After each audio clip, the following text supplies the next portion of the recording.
కమిటీకి సంబంధించి బోండా ఉమా సంచలన వ్యాఖ్యలు చేశారు. వివరణలు అడిగితే సగం మంది కాపు నేతల నుంచి తీసుకోవాలి, ముద్రగడ సభలో నా వ్యాఖ్యలపై తప్పుడు ప్రచారం చేస్తున్నారు అంటూ ఆయన కామెంట్స్ చేస్తున్నారు. పార్టీని ఇబ్బంది పెట్టేలా నేను మాట్లాడలేదు, నేనేంటో సీఎం చంద్రబాబుకు తెలుసు, పార్టీ నా మీద సీరియస్ అంటూ ఏం లేదు, ప్రజెంట్ అలాంటి కండిషన్ ఏం లేదు, నేను ఇలాంటి వాటికి భయపడే రకం కాదు అంటూ ఉమా అంటున్నారు. ముద్రగడ సభకు పార్టీలకు అతీతంగా అందరూ హాజరయ్యారు. ఎన్నో ఏళ్లుగా ఉన్న పరిచయంతో అంబటితో నేను మాట్లాడాను, నేనేమి ముసుగేసుకొని వైసీపీ వాళ్ళతో మాట్లాడలేదు కదా అంటూ క్వశ్చన్ చేస్తున్నారు. నేను ఉన్నది ఉన్నట్లుగా చెప్పాను, నమ్మినా నమ్మకపోయినా అదే నిజం. ఇవాళ 3 మెన్ కమిటీ ముందుకు బోండా ఉమా వెళ్లాల్సిన పరిస్థితి కనిపిస్తోంది. బోండా ఉమా వ్యాఖ్యలతో కూటమిలో కూడా మరోసారి కాపు చిచ్చు మొదలైంది. మనందరికీ తెలిసిందే, ముద్రగడ పద్మనాభం వెళ్ళిపోయిన తర్వాత ఒక సభలో ఏర్పాటు చేసినటువంటి సభలో అక్కడ అదిగో మీకు ఆ విజువల్ కనిపిస్తోంది కదా, బోండా ఉమా అంబటి రాంబాబు చాలా ఆప్యాయంగా మాట్లాడుకోవడం, ఆయన పక్కపక్కన కూర్చోవడం, అట్ ది సేమ్ టైం అదే సభలో బోండా ఉమా చేసినటువంటి వ్యాఖ్యలు కాపులకి జరగాల్సినటువంటి న్యాయం గురించి, ఇవన్నీ కూడా టీడీపీ చాలా సీరియస్గా తీసుకుంది. ఇప్పుడు ఒక 3 మెన్ కమిటీని వేయడాన్ని కూడా మనం చూస్తున్నాం. మంత్రి నిమ్మల రామానాయుడు, ఏపీ టీడీపీ అధ్యక్షుడు పల్లా శ్రీనివాసరావుకు ఈ అప్పగించారు ఈ బాధ్యతని, మీరే చూసుకోండి నాకు అని చెప్పారంటూ తెలుస్తుంది. ఒక 3 మెన్ కమిటీని వేశారు. అయితే ఇప్పుడు ఈ 3 మెన్ కమిటీకి సంబంధించి కూడా బోండా ఉమా చాలా సీరియస్గా రెస్పాండ్ అయినట్లుగా తెలుస్తుంది. అలా అనుకుంటే చాలామంది కాపు నేతల గురించి మాట్లాడాల్సి వస్తుంది, వాళ్ళ విషయాలు కూడా మాట్లాడాలి. నేనేమి తప్పు చేయలేదు, అదొక కామన్ గ్రౌండ్ లాంటిది, అందులోనూ ఒక సంస్మరణ సభ అక్కడ వెళ్ళింది. మరి అలాంటి సభలో నేను నార్మల్గా వేరే నాయకులు మాట్లాడితే కనపడితే మాట్లాడడంలో తప్పే ఉంది అని చెప్పి మాట్లాడారు. ఈవెన్ ఈ విషయానికి సంబంధించి అంబటి కూడా చాలా డిఫరెంట్గా రియాక్ట్ అవ్వడం మనం చూస్తున్నాం. సో డీటెయిల్స్ తెలుసుకుందాం. కృష్ణమోహన్ జాయిన్ అవుతున్నారు, ఏపీ ఇన్పుట్ ఎడిటర్. కృష్ణమోహన్, ఇప్పుడు బోండా ఉమా మీద ఈ 3 మెన్ కమిటీ వేశారు అంటున్నారు, మరి ఇప్పుడు వాళ్ళు ఏం అడుగుతారు? What kind of explanation? వాళ్ళు అసలు ఏం ఎక్స్పెక్ట్ చేస్తున్నారు? బోండా ఉమా ఏమో కొంత సీరియస్ అవుతున్నట్లుగా కనపడుతుంది. అండ్ అంటే చాలా లాయల్గా ఉంటూ వస్తున్నారు కదా పార్టీకి.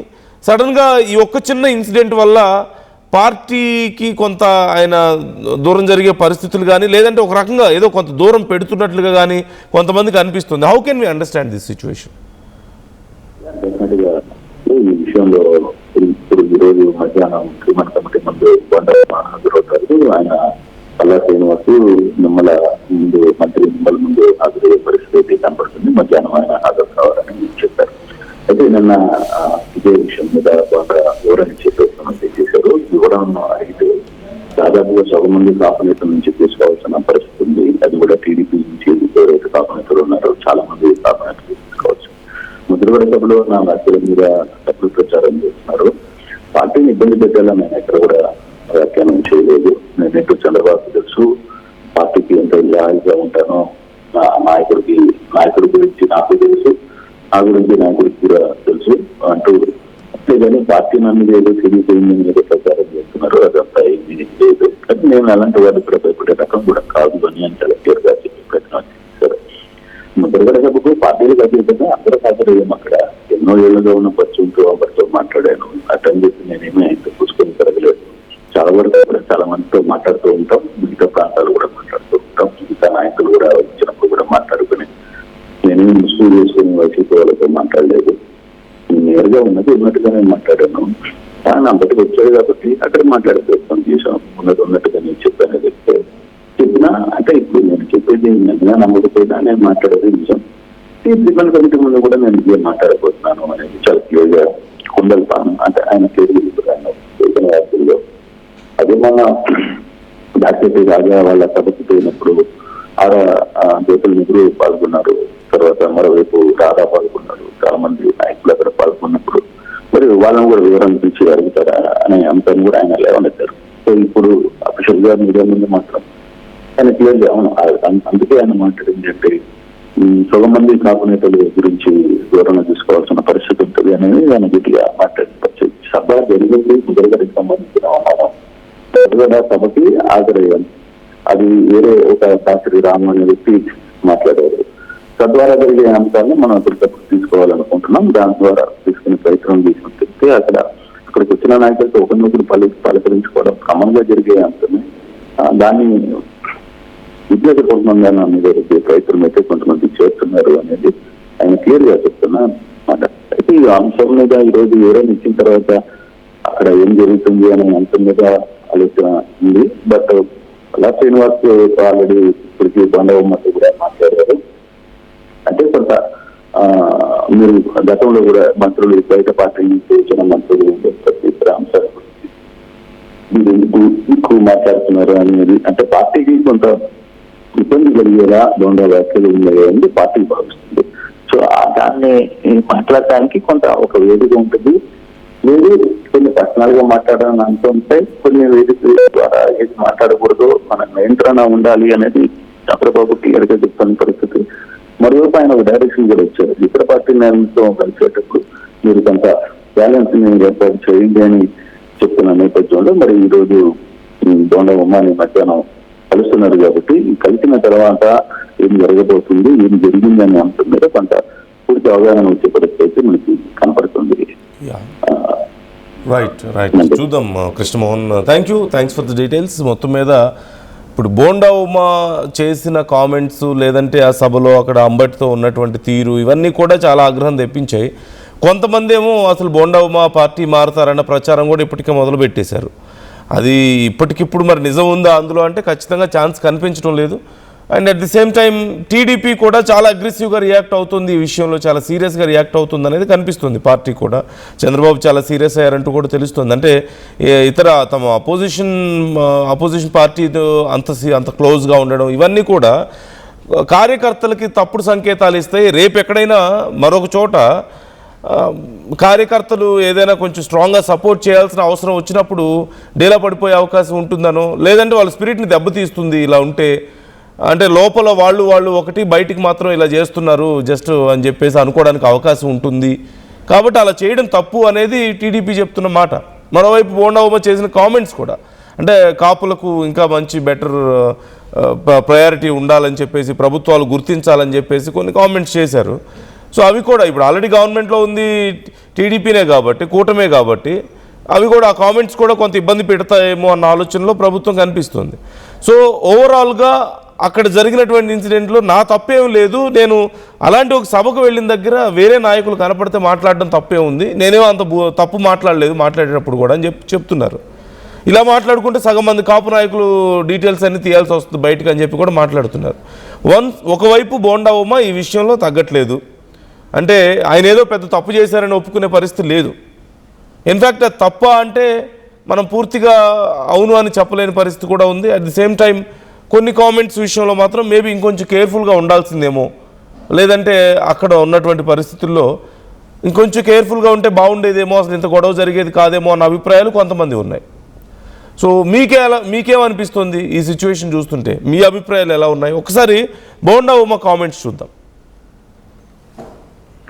వెళ్తాం, ఖచ్చితంగా వెళ్తాం. పార్టీ ఒక నిర్ణయం ఆదేశించినప్పుడు ఖచ్చితంగా వెళ్తాం. వెళ్ళిందో జరిగిందో చెప్తాం. జరిగిన విషయం అంతా ఓపెన్లో జరిగింది. ఇట్లేమి కాన్ఫిడెన్స్గా ఎక్కడో ఒక వైసీపీ పార్టీ ఆఫీసులో ముసుగులో మాట్లాడుకున్నది కాదు. అందరూ జనసేన నాయకులు, టీడీపీ నాయకులు, వైసీపీ నాయకులు, కాపు నాయకులు అందరూ ఉన్నటువంటి సందర్భంలో ఇది ఓపెన్గా జరిగింది. మాట్లాడిన నీటిలో ఓపెన్గానే మాట్లాడాం. దాని మీద ఏమడిగినా కూడా సమాధానం చెప్తానికి సిద్ధంగా. అంటే జక్కంపూడి రాజా కార్యక్రమానికి ఇటు రాధా వెళ్ళారు, జ్యోతుల గారు వాళ్ళ అబ్బాయి కూడా వెళ్ళారు. అప్పుడు రాని డిస్కషన్ ఎందుకు వచ్చింది? అది పార్టీని అడగాలి, నాకు సంబంధం లేదు.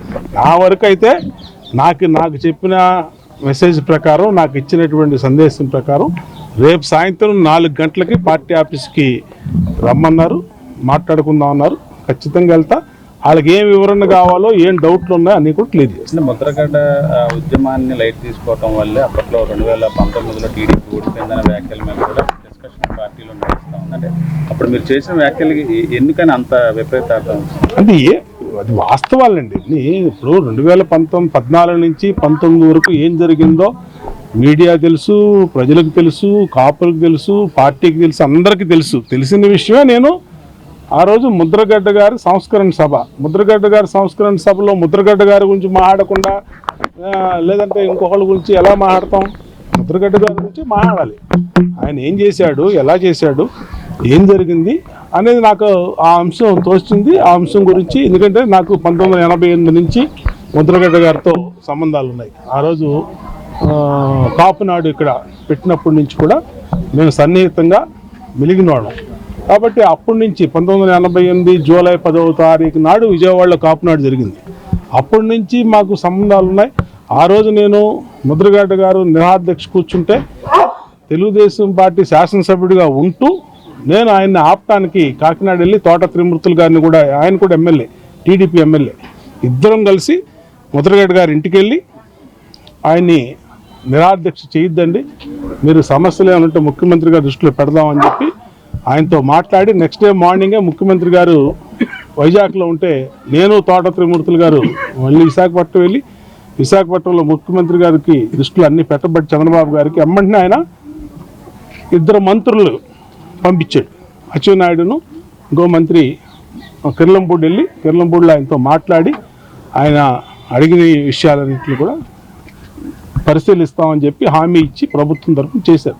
ఎన్ని వాస్తవాలు, దీన్ని ఎవరు కాదంటానికి లేదు, ఎవరు వక్రీకరించడానికి లేదు. కాబట్టి ఆ వాస్తవాలను నేను ఆ రోజు చెప్పా.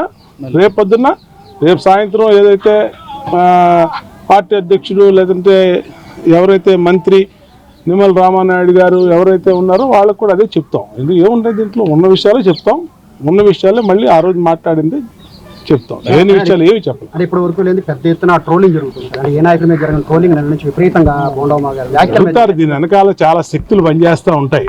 ఇప్పుడు పార్టీలో పనిచేస్తున్నప్పుడు అనేక వ్యక్తులు ఉంటారు, దొంగ పేర్లతో కూడా. నిన్న ఇక్కడ సత్య అని మా అమ్మాయి ఉంది ఇక్కడ డివిజన్ పార్టీ, ఆ అమ్మాయి పేరు మీద ఒక మెసేజ్ నాకు వ్యతిరేకంగా పెట్టించారు. నేను అమ్మంటే ఆ అమ్మాయిని సత్య ఇక్కడే ఉంది అడిగితే వెంటనే ఆ అమ్మాయి చెప్పింది, అసలు నాకు తెలియదన్నా ఈ మెసేజ్ గురించి గ్రూపుల్లో పెట్టారు అని చెప్పి ఆ అమ్మాయి సత్య వీడియో రిలీజ్ చేసింది. అట్లాగా కొన్ని దుష్ట శక్తులు అన్ని చోట్ల ఉంటాయి, అన్ని చోట్ల ఆ దుష్ట శక్తులు అదే పని చేస్తూ ఉంటాయి. బట్ ఈ దుష్ట శక్తులకి చూసి జడిసి పారిపోయేవాడు కాదు బోండావమ్మ అనేది ఎన్నో పోరాటాలు చేసి ఈ స్థితికి వచ్చాం. ఊరికినే కేక్ వాగ్గా వచ్చి సీట్లో కూర్చోలేం. మేము ఎన్నో పోరాటాలు చేసాం. 2019-24 మధ్య 2 సార్లు బోండావమ్మ మీద హత్యాయత్నం జరిగింది, మాచర్ల, గుడివాడ. అయినా సరే పార్టీకి పనిచేసి. కాబట్టి నేనేంటో మా అధినేత తెలుసు, పార్టీ ఏంటో నాకు తెలుసు. పార్టీని ఇబ్బంది పెట్టే వ్యాఖ్యలు నేను చేయాల, ఉన్నది ఉన్నట్టు మాట్లాడడం. రేపు ఏదన్నా కమిటీ మాట్లాడినప్పుడు అదే విషయాన్ని వాళ్ళకి చెప్తాను. జలుబు తలనొప్పి ఒళ్ళు నొప్పుల నుంచి ఉపశమనం శాస్త్రీ బామ్. జలుబు తలనొప్పి ఒళ్ళు నొప్పుల నుండి ఉపశమనం శాస్త్రీ బామ్ ఇప్పుడు 5 రూపాయల ప్యాక్ లో కూడా.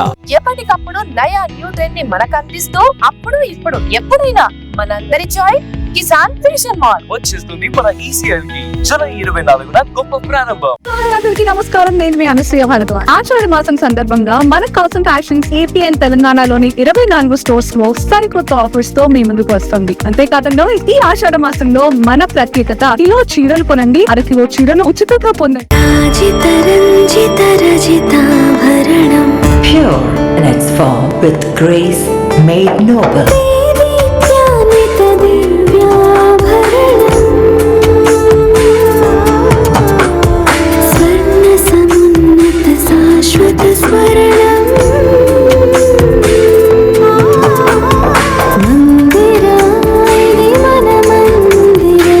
Mandira Premium Silver Jewelry by Manipali. I'm Gomati, a data scientist and a classical dancer. I'm more than one. At Anurag University, be everyone you dream to be. Tournament ముందు paint